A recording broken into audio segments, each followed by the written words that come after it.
तो hello friends, welcome करेंगे आप सभी का एक नए वीडियो में। तो इस वीडियो में हम संधि के बारे में जानेंगे कि संधि क्या होता है। तो सबसे पहले इस वीडियो में क्या है, हम क्या जानेंगे इस वीडियो में, वो चीज़ें बता दें कि क्या जानेंगे इस वीडियो में। इस वीडियो में संधि क्या होता है ये जानेंगे, तथा इसके कितने प्रकार होते हैं ये जानेंगे, और जानेंगे कि वे कौन कौन से हैं, तथा एक दो प्रश्न जो महत्वपूर्ण हैं वो हम जानेंगे कि कौन कौन से महत्वपूर्ण कैसे सवाल आते हैं, कैसे क्या होता है, ये हर चीज़ हम संधि के बारे में जानेंगे। तो स्वागत करेंगे आप सभी का इस वीडियो में। तो ब्राइट इंडिया क्लासेस को सब्सक्राइब जरूर करें। चलते हैं अपने वीडियो से आगे। तो हिंदी व्याकरण यानी संधि की परिभाषा क्या होती है। संधि का अर्थ होता है जब दो या दो से अधिक अक्षर आपस में मिलते हैं और उनके मिलने पर ध्वनि या रूप में परिवर्तन हो जाता है तो उसे संधि कहते हैं। किसी ध्वनि या रूप में परिवर्तन हो जाता है तो वह संधि कहलाती है। किसी ध्वनि या रूप में परिवर्तन हो जाए, जैसे राम आलय, राम धन आलय, क्या हो गया, रामालय, रामालय हो गया यहाँ पे। तो राम धन आलय, आलय रामालय। विद्या धन आलय, विद्यालय। देखिए रूप में भी परिवर्तन हो गया, ध्वनि में भी परिवर्तन हो गया। यहाँ पे राम था, आलय था, विद्या था, आलय था, इन दोनों को जोड़ दिया गया तो क्या हो गया, रामालय हो गया। विद्या को और आलय को जोड़ दिया गया तो क्या हो गया, विद्यालय हो गया। तो अच्छे से देख लीजिए एक बार संधि की परिभाषा क्या होती है। परिभाषा या अर्थ देख लिया जाए तो जब दो या दो से अधिक अक्षर आपस में मिलते हैं तो उनके मिलने पर जो ध्वनि या रूप में परिवर्तन हो जाता है उसे संधि कहते हैं। तो बढ़ते हैं संधि के प्रकार की ओर। तो इसके तीन प्रकार होते हैं, मुख्य यही तीन प्रकार होते हैं, और कुल मिलाकर भी यही तीन प्रकार होते हैं कि स्वर संधि क्या मतलब स्वर संधि है, दूसरा है व्यंजन संधि, तीसरा है विसर्ग संधि। तो तीन संधि होते हैं, स्वर संधि, व्यंजन संधि, विसर्ग संधि। तो सबसे पहले हम स्वर्ग संधि के बारे में जानेंगे कि स्वर संधि क्या होता है। तो संधि में स्वर संधि, तो परिभाषा क्या है इसकी कि जब दो स्वरों के मिलने से कोई नया स्वर बनता है, जैसे छोटा आ प्लस बड़ा आ बराबर बड़ा आ बनता है, जैसे छोटी प्लस बड़ी क्या बनता है, बड़ी बड़ी बनता है। ऐसे ही दो स्वर जब आपस में मिलते हैं तो एक नया स्वर बन जाता है तो उसे स्वर संधि कहते हैं। जैसे यहाँ पे देख लिया उदाहरण में क्या है, राम धन ईश्वर। तो आ मिला, राम में आ छोटा आ है, माँ में, ईश्वर में छोटी ई है, तो क्या बन गया, ए बन गया। क्या बन गया, ए बन गया। यहाँ पे एक ही मात्रा लगी हुई है तो क्या बन गया, ए बन गया। क्या, ए बन गया। अब आगे देखिए विद्याधन आलय, वही चीज़ बढ़िया से देख लीजिए, विद्याधन आलय। तो यहाँ पे बड़ा प्लस बड़ा क्या हो गया, बड़ा। तो ये दो स्वर मिले, एक स्वर नया बना।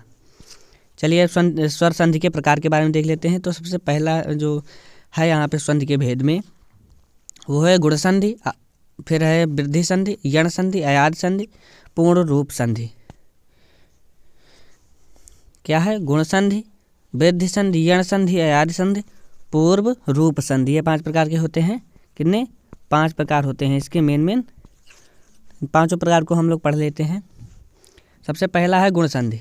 गुण संधि का नियम क्या है, जब कहीं छोटा या छोटी मिलते हैं तो वहाँ पे ए बनाते हैं, बड़ा या बड़ी मिलते हैं तो वहाँ पे ए बनाते हैं, छोटा या छोटाऊ मिलते हैं तो वहाँ पे ओ बनाते हैं, छोटा या बड़ाऊ मिलते हैं तो ओ बनाते हैं। जैसे देव धन इंद्र। अब देखिए यहाँ पे क्या हुआ, जब छोटा आ और छोटी मिलते हैं तो क्या बनाते हैं, ए बनाते हैं। तो यहाँ पे देखिए देवेंद्र, ए बन गया, इंद्र हो गया, तो एक ही मात्रा लग गई।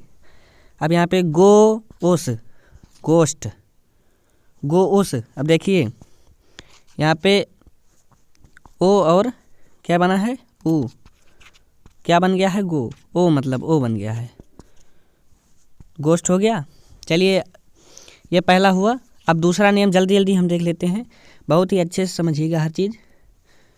दूसरा क्या है, स्वर संधि में जो है दूसरा प्रकार है इसकी वृद्धि संधि। वृद्धि संधि क्या है, यहाँ पे छोटा और छोटा ए मतलब छोटा आ और ए जहाँ मिलते हैं वहाँ अय का निर्माण करते हैं। क्या होता है, जब छोटा आ या अय मिलते हैं तो अय बनता है, बड़ा मतलब छोटा आ या ओ मिलते हैं तो औ बनते हैं। यही नियम है, इसके दो नियम हैं।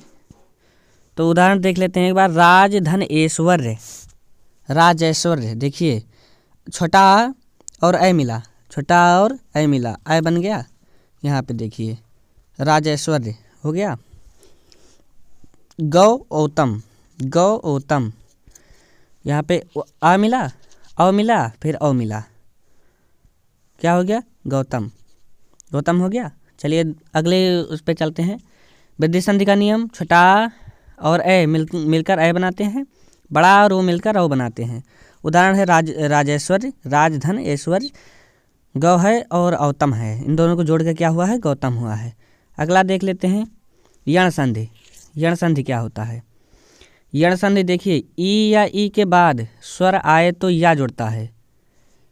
ई या ई के बाद कोई भी स्वर आ जाए तो वहाँ पे क्या होता है, या जुड़ता है। छोटाऊ या बड़ाऊ के बाद स्वर आए तो वाह जुड़ता है। अब देखिए यहाँ पे, यहाँ बड़ी है, बड़ी है, तो दोनों मिलकर कौन सा स्वर जुड़ा है, बड़ी।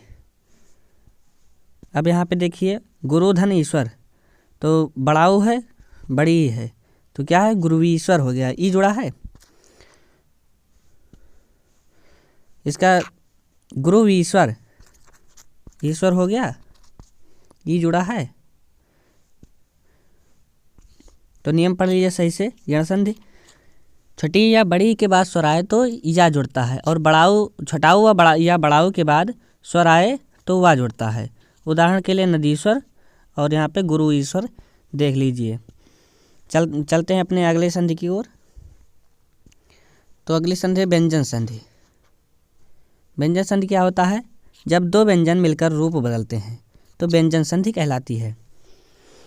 जब दो व्यंजन मिलकर रूप बदलते हैं तो व्यंजन संधि कहलाती है। जहाँ दो व्यंजन मिलते हैं, तत्कारक यानी ता भी यहाँ पे व्यंजन है और का भी व्यंजन है, तो क्या बनता है, ये देखिए क्या लिखा हुआ है, जब दो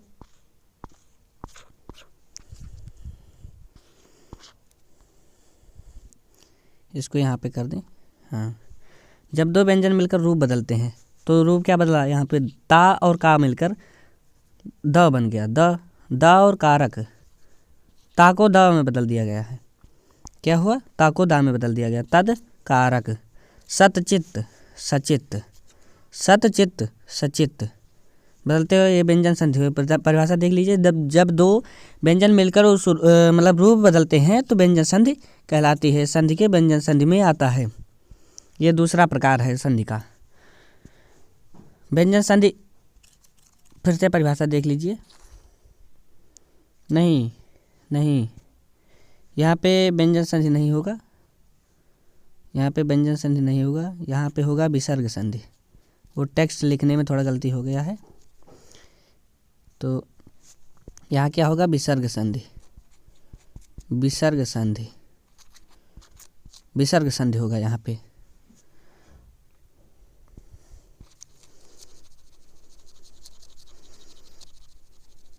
चलिए विसर्ग संधि को देख लेते हैं एक बार। क्या है, विसर्ग संधि। यहाँ पे ये नहीं होगा, यहाँ पे होगा विसर्ग संधि। यहाँ पे लिख दे रहे हैं विसर्ग संधि। तो विसर्ग संधि देखिए क्या होता है, इसको यहाँ पे कर देते हैं, इसके ऊपर ही कर देते हैं। चलिए देखिए क्या होता है, परिभाषा देख लीजिए। जब किसी शब्द के अंत में यहाँ पे ये वाला आए या ये चिन्ह आए, विसर्ग चिन्ह है ये, हो तो और उसके बाद कोई अक्षर आने पर परिवर्तन हो जाता है तो उसे विसर्ग संधि कहते हैं। जब क्या होता है, एक सेकंड, हाँ, जब किसी शब्द के अंत में ऐसी चिन्ह यानी कि विसर्ग संधि आ जाए, विसर्ग चिन्ह आ जाए कोई, तो उसके बाद कोई अक्षर आने पर परिवर्तन हो जाता है, उसे विसर्ग संधि कहते हैं। उदाहरण के देख लीजिए, आप लोग कहीं कहीं दुख या ऐसे लिखा देखे होंगे, ऐसे, तो ये यही दुख है, दो और यहाँ पे आहा की मात्रा लगी हुई है और खा, तो यहाँ पे सिंपल दुख हो गया है। निःशब्द, निःशब्द, निशब्द, देखिए शब्द परिवर्तन हुआ। निशब्द, यहाँ पे कौन सा सा था और यहाँ पे कौन सा सा है, निशब्द, तो एक नया व्यंजन बना, एक नया व्यंजन बन गया यहाँ पे। अरे यार, यहाँ पे एक नया शब्द बन गया, यहाँ दुख, यहाँ पे आह की मात्रा हट गई, दुख हो गया निशब्द। तो यहाँ पे कोई विसर्ग चीज़ें आए, जब किसी के अंत में विसर्ग हो और उसके बाद कोई अक्षर आने पर परिवर्तन हो जाता है तो उसे विसर्ग संधि कहते हैं। बहुत अच्छे से समझ लीजिएगा। अब यहाँ पे संधि होता है खत्म। अभ्यास के लिए प्रश्न जो मतलब कि अच्छे अच्छे प्रश्न हैं वो कौन कौन से हैं, बस यही 4 प्रश्न आप लोग देख लीजिए। रामधन ईश्वर, रामेश्वर, रामधन ईश्वर, ईश्वर क्या होता है, रामेश्वर, क्या होता है, रामेश्वर, रामेश्वर होता है। कौन सी संधि है यहाँ पे देख लीजिए, यहाँ पे रामधन ईश्वर रामेश्वर, कौन सी स्वर संधि है, स्वर संधि में कौन सी है,